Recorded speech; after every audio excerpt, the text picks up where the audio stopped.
Hi everybody, I'm Greg Fishel. Welcome to bonus weather video number 2 for this week. And since we talked the other day about the different winter advisories and what the criteria is for those, I thought we'd also talk about a little bit of the science behind how weather forecasters and meteorologists estimate where the boundary is going to be between rain and snow, or rain and ice, or snow and ice, and all that type of thing. So let's go on ahead here. Now, a long time ago, we did a bonus weather video that really went through a lot of the math that led up to this equation I'm about to show you.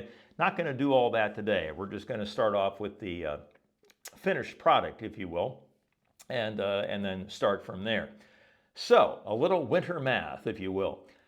This equation, the natural log of P1 over P2 is equal to G over RT times the thickness. What does all that mean?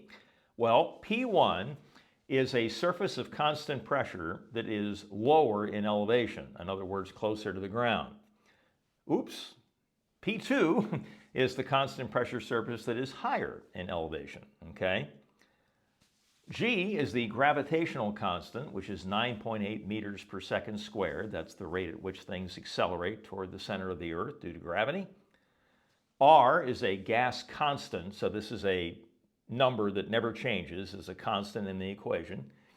And T is the average temperature of the layer between the two surfaces of constant pressure. And the important thing to note here is the word average, okay? And so if you have a 5,000 foot layer, and you're talking about an average temperature of that layer, how that temperature is distributed through that layer is critical. You can have the same average temperature, but the temperature distribution is very different from one case to the next, okay?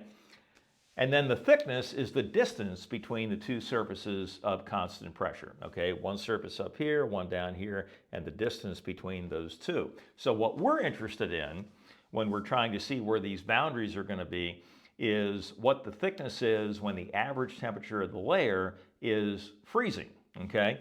So let's take a look at a couple of examples here.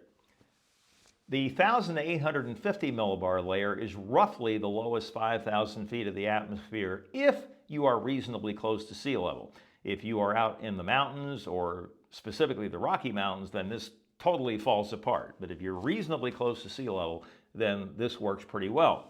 So let's start off with our equation, and P1 is the constant pressure surface closest to the ground, so we're going to call that 1,000 millibars, and the one higher up is 850 millibars, which is generally around 5,000 feet.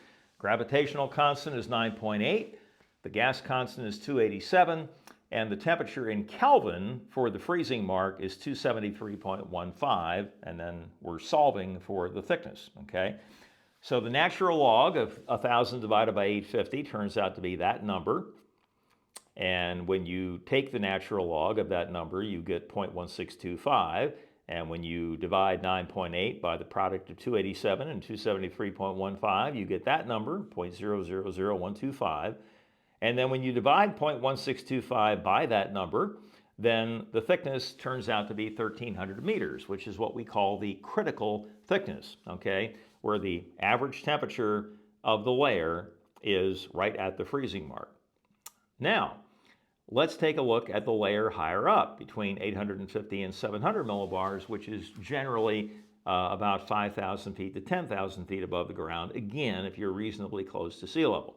There's our equation, and we plug those numbers in.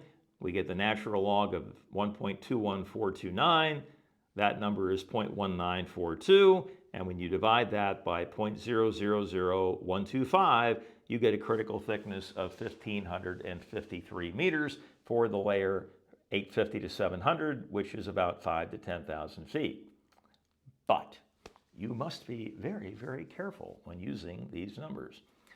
The temperature distribution in that layer is very, very critical. For instance, the temperature could be well above freezing at the top of the layer and well below freezing at the bottom of the layer. You still get the same average, but now, because of the distribution being what it is, then that would favor ice over snow, because you got part of the layer above freezing, and snowflakes are not going to be able to survive the trip through that above freezing layer.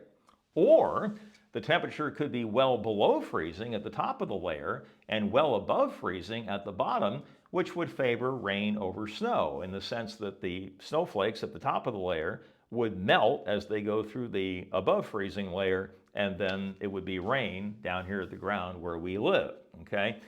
Snow obviously would be favored if the temperature distribution was isothermal, which means the temperature is constant as you go up in the atmosphere and just below freezing, or really at any amount below freezing, or if most, if not all of the layer is below freezing, no matter what the temperature distribution is, okay?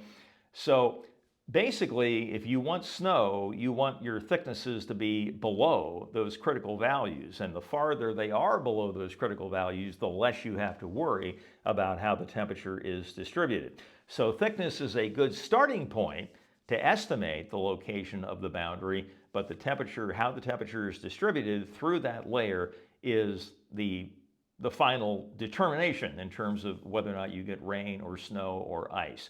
And so these are values that numerical models predict. They're very, very easy to calculate. And when the weather balloons go up around the world twice a day at the same time all over the world, then the weather balloon tells you how high up you have to go to reach 1,000 millibars, or how high up you have to go to reach 850, or how high up you have to go to reach 700, and then you can get an exact measurement of what those thicknesses are to start with, and then you're interested in seeing how they're going to change with time.